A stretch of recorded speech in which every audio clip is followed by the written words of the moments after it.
বিশেষ একটি দেশকে রাষ্ট্রকে খুশি করার জন্য তার অনেক উপাদান এখান থেকে গায়েব করে দেওয়া হয়েছে।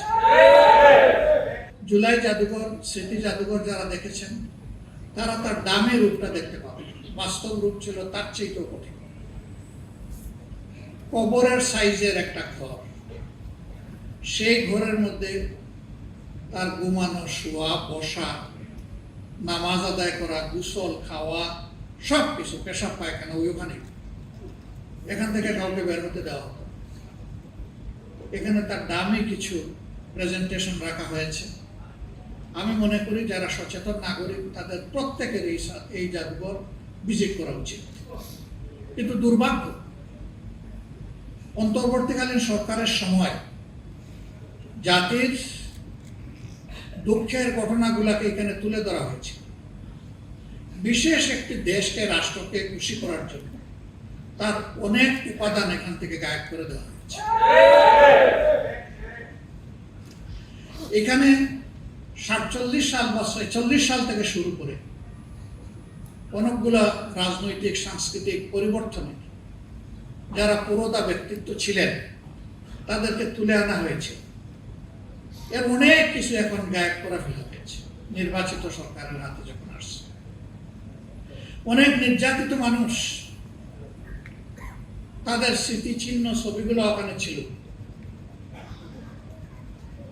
একটি নির্দিষ্ট দলের লোকদের স্মৃতি রেখে বাকিগুলা গায়েব করে ফেলা হয়েছে। আপনারা সেই সময় ইসলামী ছাত্র শিবিরের কেন্দ্রীয় সভাপতি দেলার হোসেনের কথা জানেন,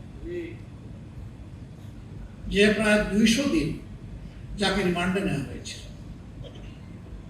তারপর কি না অত্যাচার করা হয়েছে। আমাদের প্রয়াত প্রধানমন্ত্রী বেগম খালেদা জিয়া তার নাম নিয়ে আক্ষেপ করেছিলেন। তার একটা স্মৃতি ছিল, এটা গায়েব করে ফেলা হয়েছে। সীমান্তে ফেলানিকে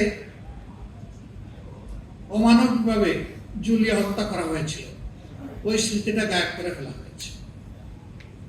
এটি ভালো লক্ষণ নয়। ক্ষমতায় যারা আসে এসেই বলে ইতিহাস বিকৃতি করা হয়েছে, কিন্তু এ পর্যন্ত বাংলাদেশের ইতিহাস বলে সবাই ইতিহাস বিকৃতির নায়ক ছিল। এই অপকর্ম থেকে কেউ বের হতে পারে।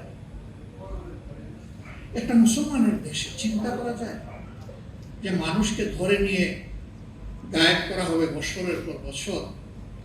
তিনি নিজেও জানবেন না কোথায় আছেন, আপনজন জানবেন না তিনি বেঁচে আছেন। সেই কাণ্ড কারখানা এই দেশে করা হয়েছে।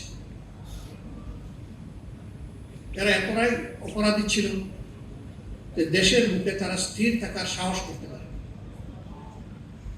এই জন্যই তো তারা পালিয়ে গেছে। আর দুনিয়ার ইতিহাস বলে একবার যারা অপকর্মের দায় নিয়ে পালিয়ে যায় তারা আর ফিরে আসতে পারে না। কোনো ইতিহাস নেই।